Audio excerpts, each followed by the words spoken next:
మంత్రి పదవిని చేపట్టిన తర్వాత నల్గొండ ఎమ్మెల్యే కోమటిరెడ్డి వెంకటరెడ్డి యమ దూకుడును ప్రదర్శిస్తున్నారు. సీఎం రేవంత్ రెడ్డి ఇతర మంత్రుల కంటే కూడా ఆయన ఎక్కువ మాట్లాడేస్తున్నారు. అందులోనూ బీఆర్ఎస్ నేతలను కార్నర్ చేయడంలో కాంగ్రెస్ నేతలందరికంటే కోమటిరెడ్డి ముందున్నారనే చెప్పక తప్పదు. ఒక ఉద్దేశంతోనే ఆయన అలా చేస్తున్నారని కాంగ్రెస్ వర్గాల్లో టాకు వినిపిస్తోంది. గులాబీ నేతల నోటికి తాళం వేసేదెవరన్న ప్రశ్నకు వచ్చే తొలి సమాధానం కోమటిరెడ్డి వెంకటరెడ్డి అని చెప్పాల్సిందే. తమలపాకుతో నువ్వొకటంటే తలుపు చెక్కతో నేనొకటంటానన్న రేంజ్లో కాంగ్రెస్ నేతలకు కోమటిరెడ్డి బదిలిస్తున్నారు.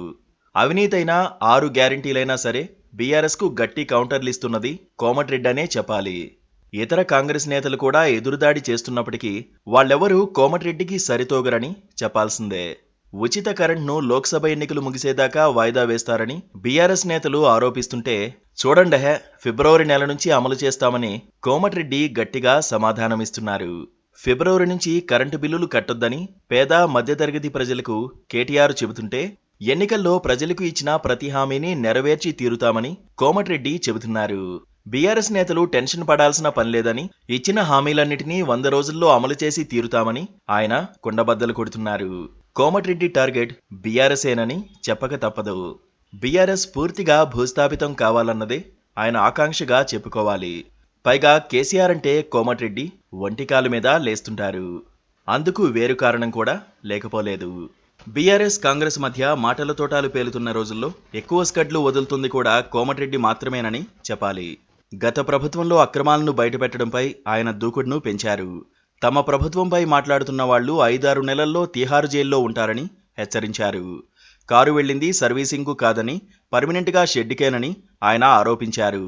లోక్సభ ఎన్నికల తర్వాత బీఆర్ఎస్ పూర్తిగా తుడిచిపెట్టుకుపోవడం ఖాయమని కోమటిరెడ్డి జోస్యం చెబుతున్నారు. పార్లమెంట్ ఎన్నికల తర్వాత 10 మంది ఎమ్మెల్యేలు కూడా మిగలరని అన్నారు.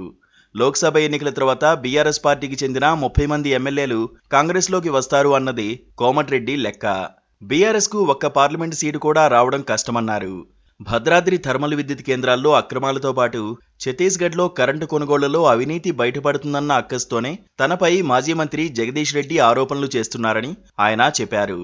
కేసీఆర్ పార్టీలో గొడవలు నడుస్తున్నాయని అన్నారు. బీఆర్ఎస్లో బావమరిది మధ్య కొట్లాట్లు నడుస్తున్నాయని కోమటిరెడ్డి ఆరోపించారు. మరోవైపు బిడ్డ కవిత, ఎంపీ సంతోష్ మధ్యలో కూడా కొట్లాట నడుస్తోందన్నారు.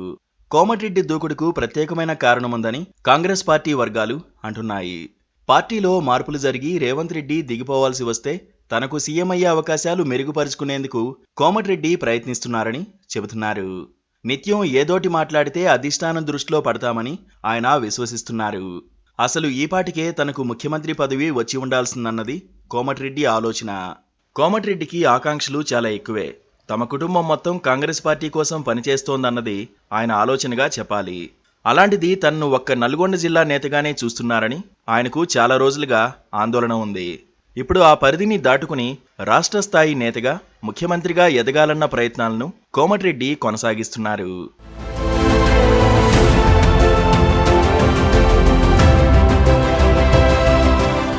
subscribe to KTV Telugu.